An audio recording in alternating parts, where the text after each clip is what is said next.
Coogs House. The Houston Cougars have one program gaining a lot of predictable praise and one that might deserve more.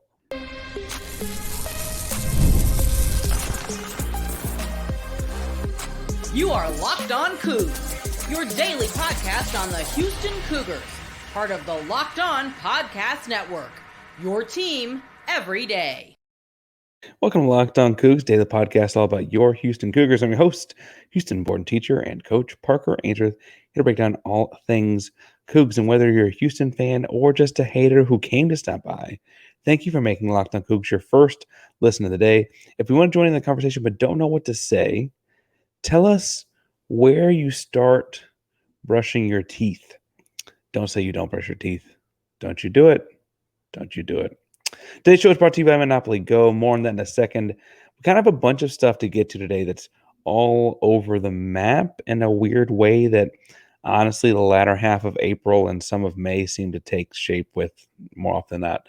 But kid commits, good commit for Willie Fritz football program, class of 2025. I want to talk about him some at the end of the episode. I want to talk some about the NFL draft and Patrick Paul and kind of a trend that I think is really positive for the program.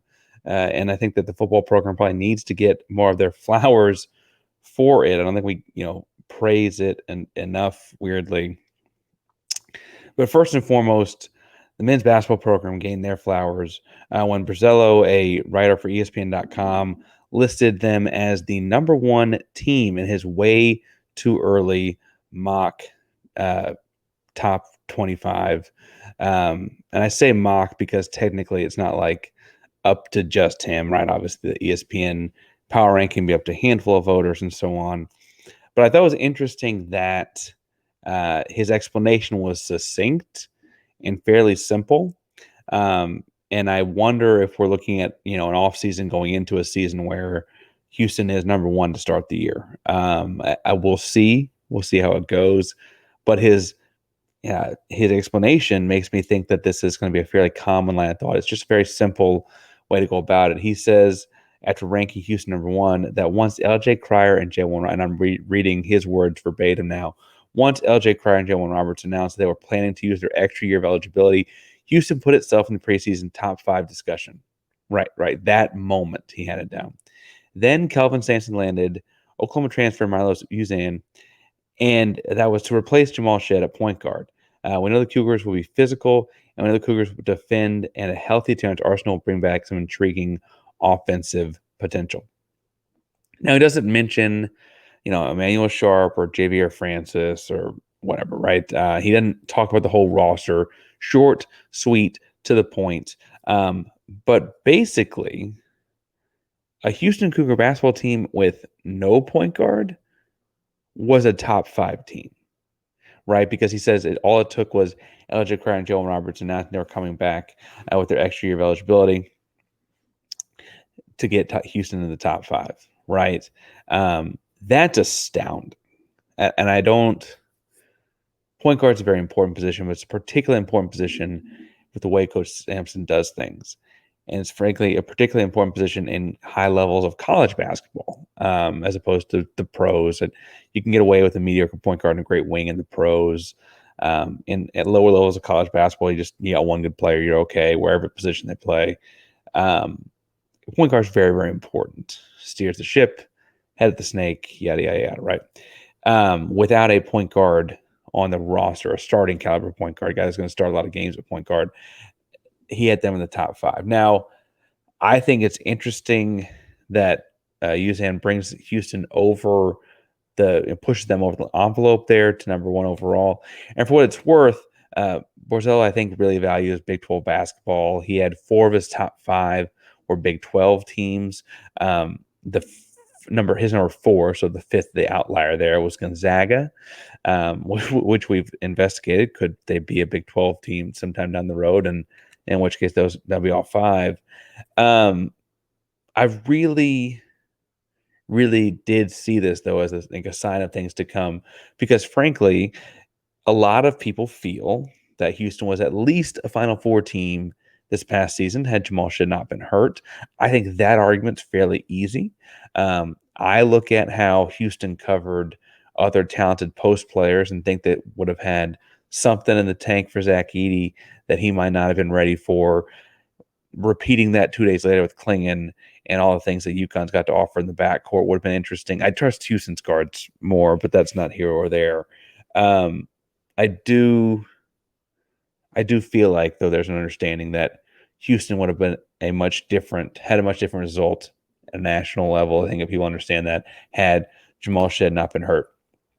And this kind of validates that. But it also, the run it back campaign, as Gosling has, launched the NIL programs, that also puts this gigantic burden on next year's roster. Now, I put this together, so, pardon me if there's a typo for the YouTube audience, but it's basically the year-by-year roster look here at what's going. You have the 2023-24 roster with Jamal Shead, Juwan Roberts, AJ Cryer, Malik Wilson, all being seniors technically on it. And then next year, you're going to get Cryer and Wilson back with that COVID eligibility. I did not put Juwan Roberts on the roster there with all the full 13 scholarship spots. He's actually just off screen, a little bit below that, because technically, based on some eligibility rules and allowing the COVID years to happen, so that he takes up a scholarship that does not count against the 13. Then you have in the class behind them Sharp, Arsenault, Uzan. You got Tugler, Lott, Cordell, Jacob McFarland bringing in freshman Chase McCarty, Mercy Miller. I got question marks next to them because I don't know if they're going to redshirt either one or both of them, because as you see, that's a pretty deep roster. Now, I don't know if you redshirt McCarty and Miller or not next season because of how deep your roster is, because then you see you kind of want to get on the floor because that roster tightens up a lot the next year. You don't know if Walker and Francis take their COVID year or not in 2025-26. If they do, then you have currently 11 of that 13 on the roster as it presently stands. If they don't, suddenly you're down to 9 of your 13 scholarship spots in the class of 2025-26. And while they've offered a whole bunch of kids and some really, really talented kids, including a pair that play for John Lucas III's 17U team in the Houston area, I like Shelton Henderson a lot in that group, for what it's worth.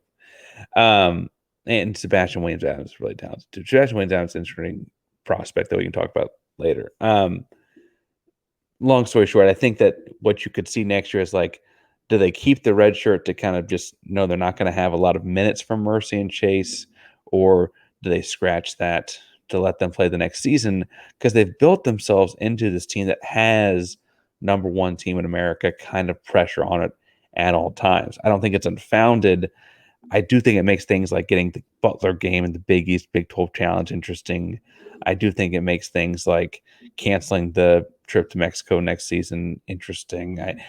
We'll see what the Big 12 schedule looks like when they finish the home and homes and all that.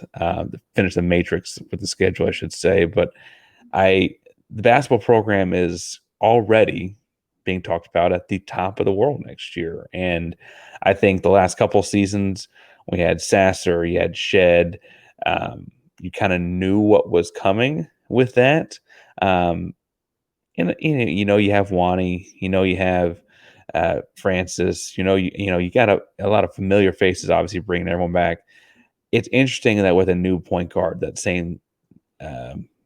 the same standard nationally stays. I think Los is a great point guard. I frankly think that Houston's going to use him a lot better than he was used in Oklahoma, because in Oklahoma, it looked like they were trying to run 2 point guard sets when really, the opposite point guard of Los was trying to score. Houston, he'll do a lot more distributing. He might still only average 8 or 9 points a game, but he'll definitely be averaging 6 or 7, maybe even 8 assists. I mean, he really passes the ball well once it gets downhill. Big point guard. I think he's going to be very good. We'll talk about him over the course of the offseason a lot, I'm sure. It's just interesting that this, anytime you're adding a new variable or a new factor into a program, you just don't quite know how the pieces fit together until you snap it. And snap the Legos together. It's not football. You don't snap the ball, obviously. But and so I wonder, honestly, what does that do to next season? Pressure burst pipes. And so you wonder, if this continues, right, with new faces at some point, I mean, I don't want it to happen ever, and I don't root for it to happen, but at some point, they're going to have a season where they don't win 30 games. I don't know when. I hope it never happens, obviously, but like at some point that's going to happen, right? Right? Maybe it won't. Maybe it won't. I want to talk some about a program that's frankly kind of about to have a big weekend, and I don't think we've talked about it much. I don't think people around the nation are talking about it much, and I don't know why. But first, I want to talk about we're talking about like well put together teams. We're talking about well put together vehicles like your ride or die because passion, drive, and patience are the formula for winning championships. And it's also what keeps your ride or die alive. eBay Motors has everything you need to maintain your vehicle and level it up to peak performance. Superchargers, roof racks, exhaust kits, LED headlights, and more. Whether you're into speed, power, or style, eBay Motors has got you covered with over 122 million parts for your number one ride or die. You'll always find exactly what you're looking for, and with eBay Guaranteed Fit, your part is guaranteed to fit your ride every time or your money back because with eBay Motors, you're burning rubber and not cash. With all the parts you need and the prices you want, it's easy to make your car the MVP and bring home huge wins. Keep a ride or die alive at ebaymotors.com. Eligible items only. Exclusion apply. eBay Guaranteed Fit is only available to U.S. customers. All right, so for all of the praise that men's basketball gets, frankly, you could probably make a similar argument about the volleyball team. But generally speaking, we think of a couple of programs on campus that are doing really, really well, and the rest seem to be very much, say, adjusting to life in the Big 12, and that's fine. That's fair. That's dandy. I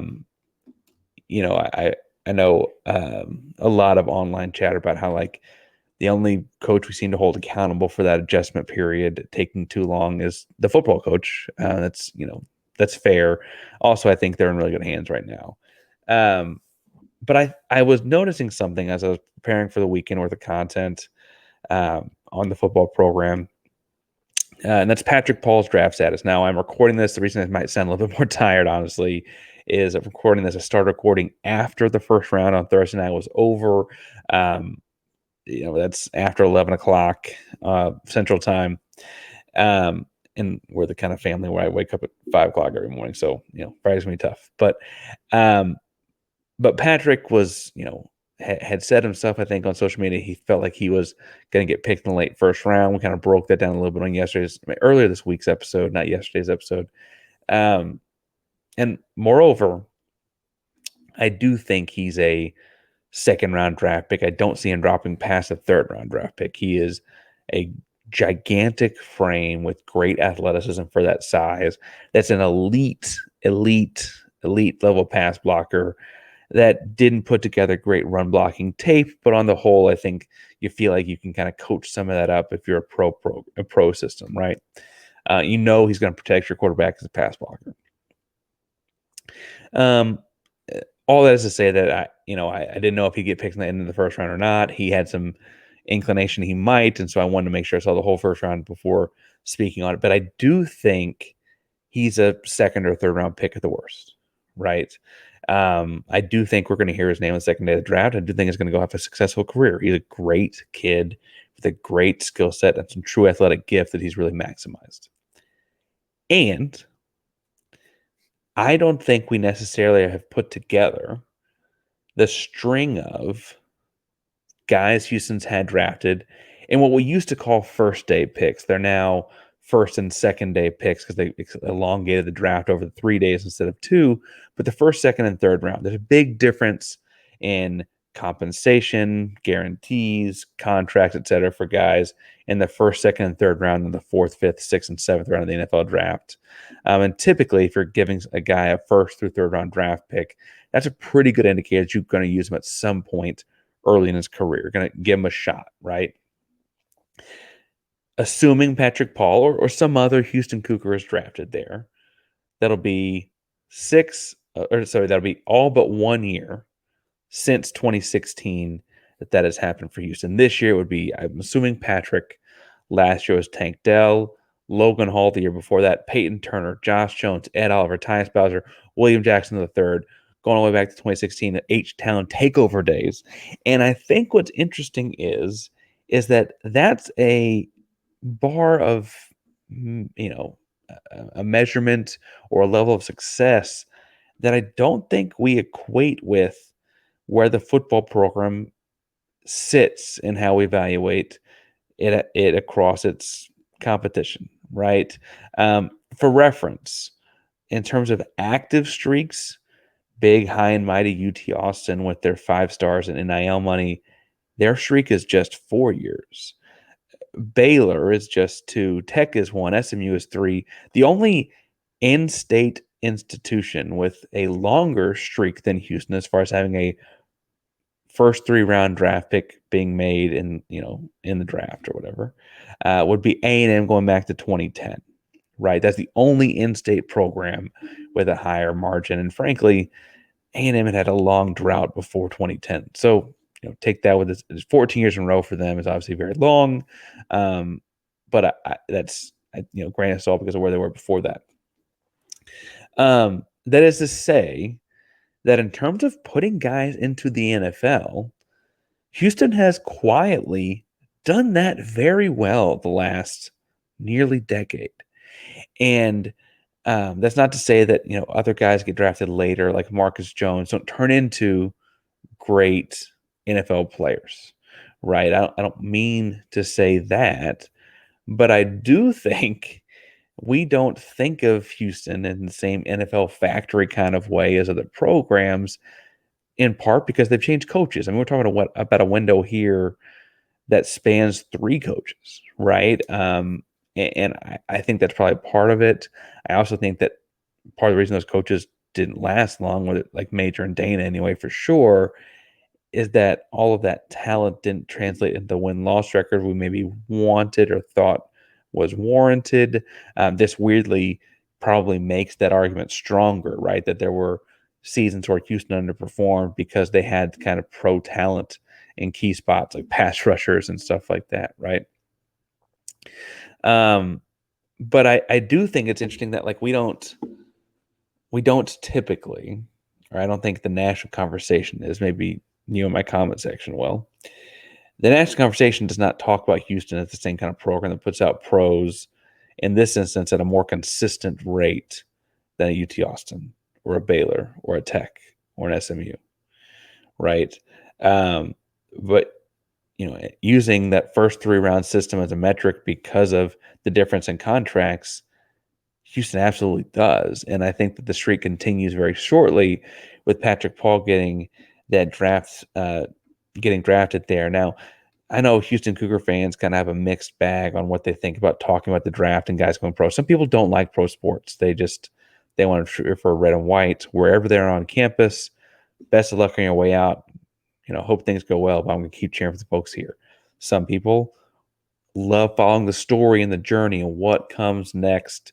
So I don't know how much post-draft coverage there'll be on Monday's episode of Locked On Coogs. Long way to say that, right? But I do think that you'll see a couple guys taken. I think Patrick, like I said, is a second, maybe 3rd-round pick. I think someone's going to take Nelson Caesar near the end of this thing. And you'll see a couple of the guys drafted it's a couple other guys signed as undrafted free agents after the draft is over. We're going to go, fight up the camp roster and so on. It's a fun time. And I, as a guy that likes the human element of this, seeing Houston consistently help guys reach their childhood dreams, and especially once a guy like Tank Dell gets to do it at home, obviously, in the city of Houston. I guess he's not originally from Houston, but you feel me on that, right? I think that's just such a cool part of cheering these guys on. It's going into the next part of their story. And so there might be some of Monday's episode on that as a preface. We'll see. We'll see what other kind of news breaks this weekend, frankly. But just a cool story that I hope to continue to unfold. And frankly, in gauging out where Pat's going to fall, I've quickly realized not everyone does this the same way or just as well as Houston does either. So I want to make sure we give the program its flowers there, even if it's a program we typically actually kind of talk down on because it could be doing better. Now, I think we do that because we're competitive and want to win a lot of games.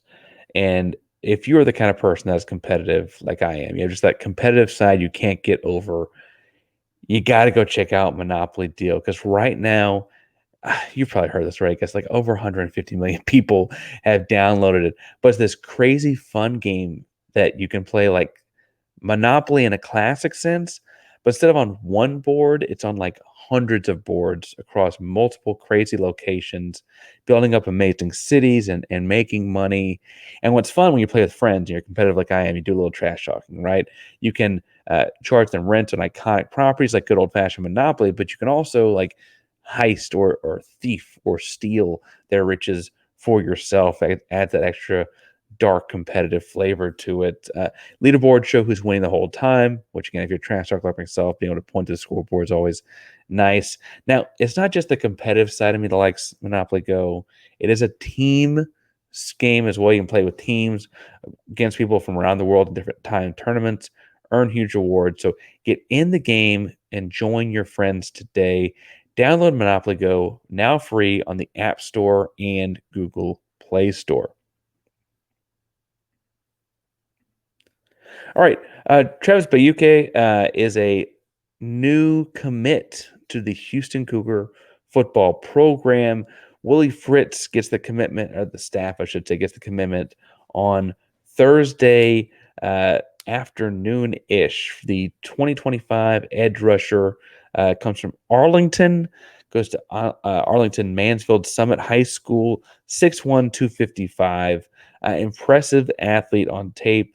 I should point out that he committed to Houston, sounds like right after he got the offer. Getting the Houston offer turned this guy into a 3-star recruit. We'll see, as the recruitment goes he's 2025, so it's got another year of high school left, obviously. We'll see how that evolves. Stars get added, stars get taken away, rating points get added, etc. I think he's only going up. I think you see a big jump between his sophomore tape and his junior tape.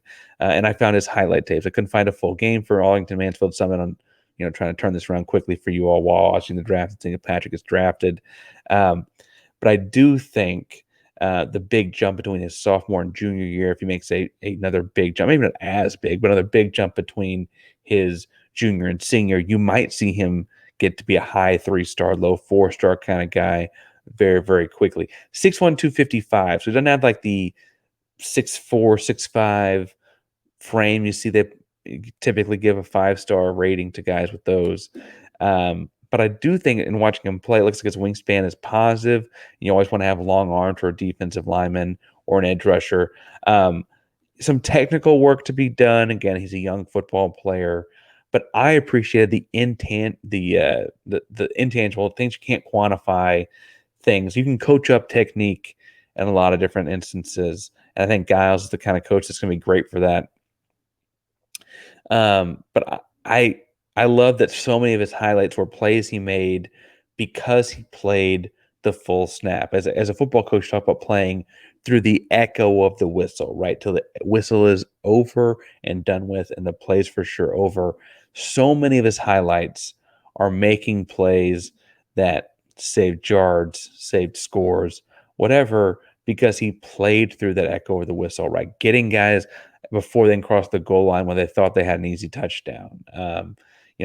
Making sacks on quarterbacks that thought they'd escape the pocket, escape the pressure, right? Fighting through double team. Like he makes a bunch of great plays because he plays the full snap. I thought when he was pass rushing, he had great instincts when he got to quarterback level as far as, you tell your defensive lineman to kind of feel it out. Do you going to cut back across face and leave your gap because you're at quarterback level, or do you kind of round the hoop there? I think he had great instincts there.